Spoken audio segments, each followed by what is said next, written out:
Shalom, friends, Hebrew students, anyone interested in delving into the sacred writings. I am so glad to have you here. This is one of our premier lessons, the Jewish wisdom literature, qoheleth. That's Ecclesiastes. And today we will be working through qoheleth chapter 5, verse 13. And if we have enough time, we'll do verse 14 as well. Avinu Malkeinu, מודיעים אנחנו לפניך כי אנחנו יכולים ללמוד טוב בעיניך.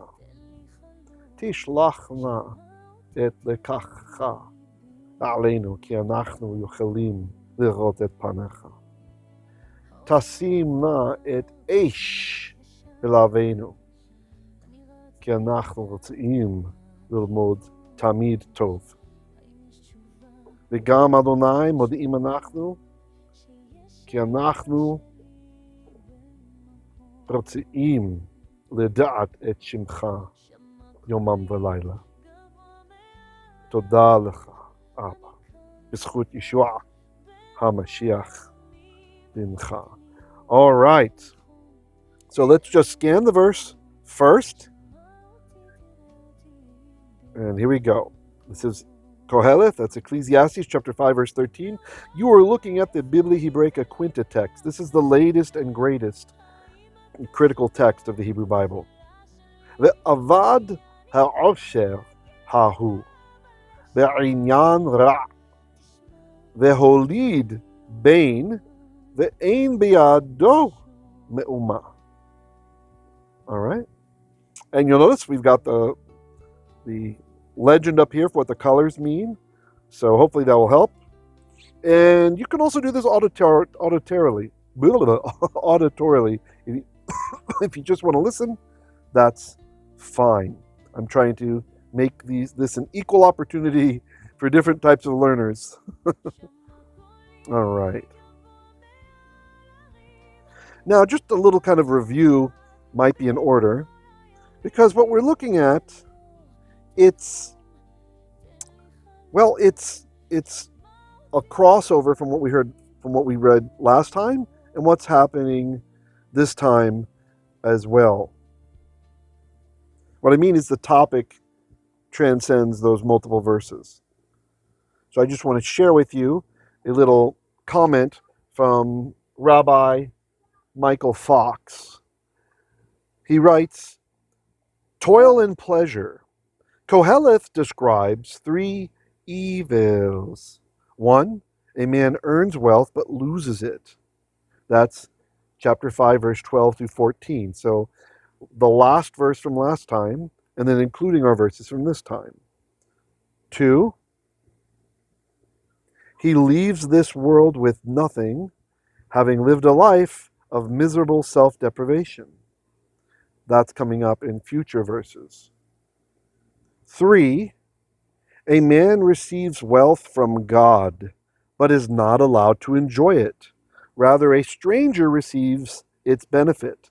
That's coming up in chapter 6. In chapter 5, verse 17 through 19, qoheleth describes the desirable situation. A man receives the benefits of his toil and is allowed to enjoy them.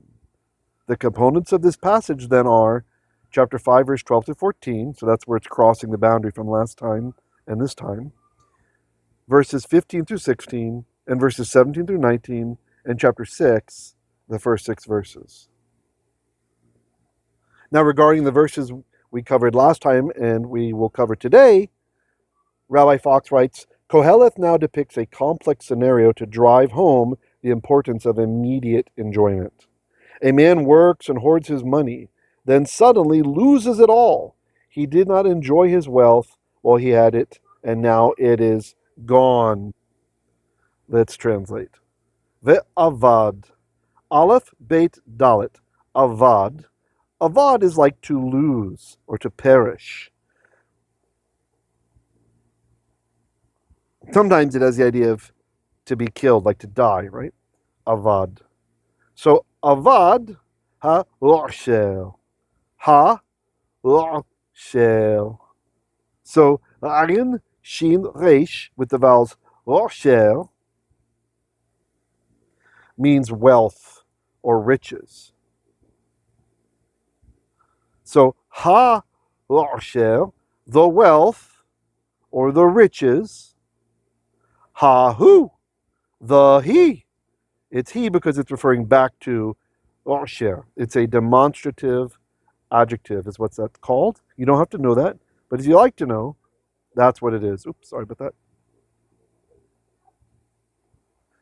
Demonstrative. I'm just going to write a demonstrative. They're like distance adjectives, right? You can have this and you can have that. The idea is that that is further away, right? So this is ze or zo, right? That is he or she. In this case, who means he. And the reason for the article, the ha, is because it's an adjective. And adjectives always need to agree with the nouns in three things. One is in number, like if it's singular or plural. Number two is in gender, is it masculine or feminine? And number three is in definiteness. So since they both have a ha, that's showing that they are agreeing, right? So ha l'osher, the wealth, ha who, the that one. All right? So let's look at that all together. All of that together is the subject of this sentence or this clause. So the demonstrative adjective is ha who, the he, the that one. And the subject is that whole thing. Ha l'osher, ha who, the wealth, the that one. So that wealth. The verb is avad. So avad is a perfect form of the verb. So that means perish. So while avad is the verb, by itself, if there was no vav, then it would be a perfect form of the verb. So avad would mean like it perished. If you're interested in like Talmudic vocabulary, there's an avedah is a lost item. There's laws regarding an avedah, something that's lost and found, right? Like it's lost and then somebody finds it and the kind of effort they have to take to try to return it to its owner, etc. So it's in the perfect. That's completed action. Avad. It was lost. It perished. But the vav conversive is going to make the whole thing into an imperfect verb. So the imperfect is an ongoing action, an incompleted action. So avad, being the perfect form, usually means something like it's completed, right? It has perished. But the imperfect ve'avad means and it shall perish. So the full thing together, ve'avad ha'osher hahu, and subject, the wealth, the that one, will avad. He will perish. See, it's a masculine because this whole thing is masculine. Hence, who, meaning he. Okay, continuing on. Be'inyan ra. Be'inyan ra. So bait is in or with. Be'inyan, ayin nun, yod nun, is business. Like a bad business, a bad dealing. Something not good. Pardon me, my mind jumped ahead to the ra. You cannot not see ra. It's just such a short word.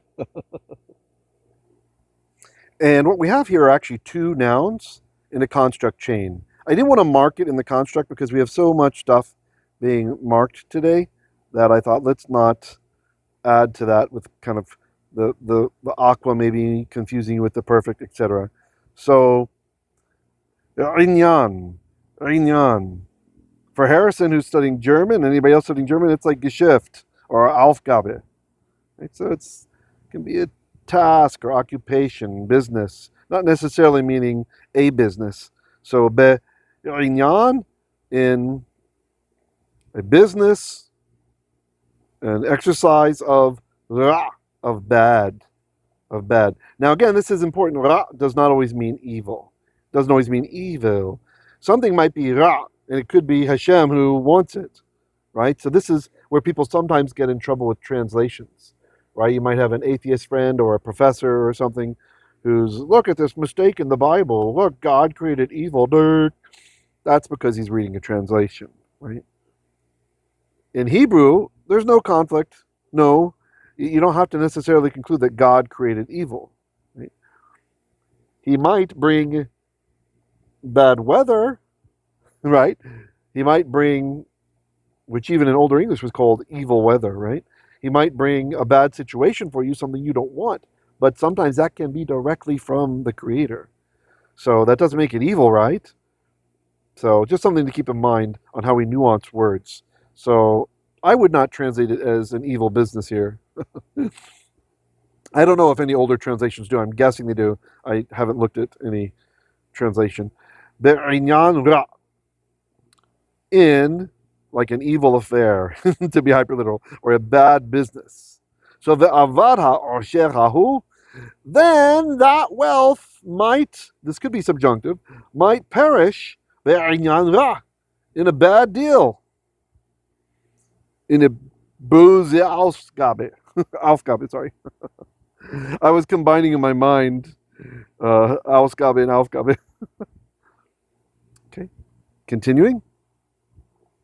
The Holid Bain. The Holid. So this is from the verb. It's kind of hard to tell. It's actually from Yalad.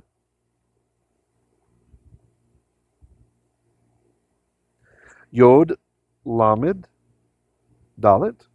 Because it's a he-fill form. And what happens with peyod verbs in the he-fill form, that yod is going to be gone. Or you could think of it, it becomes a holem there. Oh, okay. So we have the extra yod jammed in before the third root letter. Position 1, 2, and 3 to show us that it's a he-fill. And there's also, of course, the hey at the beginning, which makes it abundantly clear we're dealing with a he-fill. So to holid, it's to sire.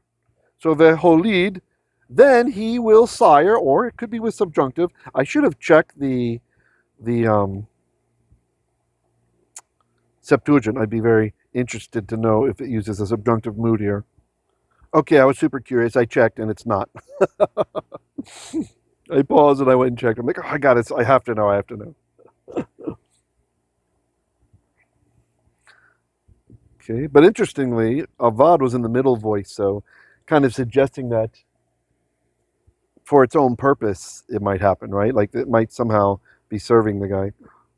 The holid, and then he will sire. So again, holid is perfect, and then veholid is imperfect. So and he will sire a bain, beit nun, a son. The ain beyado, and there is not in his hand me'uma, mem aleph shurik mem hey, me'uma, anything. This word sometimes it means blemish if you're talking about bli me'uma, like the animal should not have any blemish. But when it's used in this way, me'uma, the nuance is like something, to have something, right? Not implying something wrong with it, like in the case of the animal, in this case, just something. The ain bialdo, he doesn't even have in his hand me'uma, anything. He's got nothing. Can't get nothing for nothing. You gotta give something. Anyway. All right, so let's go through again. This time you try to translate before I do. The avad ha'osher hahu. Then the wealth, that one, will avad, will perish. Be'inyan ra, in some bad dealing.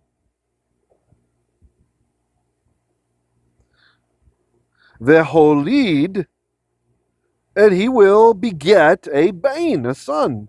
The ain, but there is not beyad o, in the hand of him, in his hand, in his possession, to be less hyperliteral, me'oma, a thing. He doesn't have anything even to pass on to his son. All right, now I'll just read it one time normally, and you do your best. Ve'avad ha'osher hahu be'inyan ra. Ve'holid bain ve'ein bi'ado me'uma. How you guys doing? It's going okay? Okay, so I think what I'm going to do, I like kind of having sometimes the concise verse encapsulation. I want to share with you something from Chun Leong Seo, a nice Hebrew scholar. And he writes concerning this verse, that is, the wealth disappeared. The wow in we abad may be interpreted as a wow explicativum. Okay, what I usually call a vav emphaticum. So that's interesting. So he's interpreting this. It's also a vav conversive, right? But he's interpreting its secondary function to be like an upside down exclamation point, like you might see in Espanol. Okay, and he references Gesenius's grammar. It introduces the clarification of the preceding verse. And he continues with his translation, but there was nothing in his possession. Hebrew we'ein biado me'uma, building on an earlier proposal that bid in Qumran document 1QS V120, pardon me, that's VI20, that's 6.20, and in papyrus from Elephantine may refer to a deposit in a commercial account. Interesting. Lofink has argued, Lofink is another scholar, Lohfink, has argued that beyado here should also be interpreted in that specific sense. And he references his work, qoheleth undi banken, page 488 to 95. He conjectures that Asher Shamul Libalau, sorry, I hate it when it's written with Latin letters. Hebrew with Latin letters is an abomination. That refers to a deposit, quote, kept by a bank for its owner, unquote. Isn't that interesting? So the deposit, according to Lofink's reconstruction, was lost in an economic disaster, i.e. the terrible venture. But Biyad, Beit Yodalit, in the two texts cited from Elephantine and Qumran, does not necessarily have the technical meaning that Lofink presupposes. They have nothing to do with banks. So bidi in my possession, in my possession, biyadech in my possession. Actually, I think that's a typo. It should be in your possession, and biyadechem in y'all's possession, and the like, etc. So it's interesting to kind of hear. So he goes into Akkadian and stuff like that too. I won't torment you with all of that. So here's what I'm going to do. I'm going to end this lesson here, and probably what I'll do is we'll also have another review from a flash from the past, because I forgot earlier today that with Patreon, the premieres on Patreon that are called drops, for some reason they have to be scheduled 2 hours in advance. So I got to get this stuff edited and out there for you guys, okay? So hope you enjoyed the bite-sized teaching. Shalom, shalom.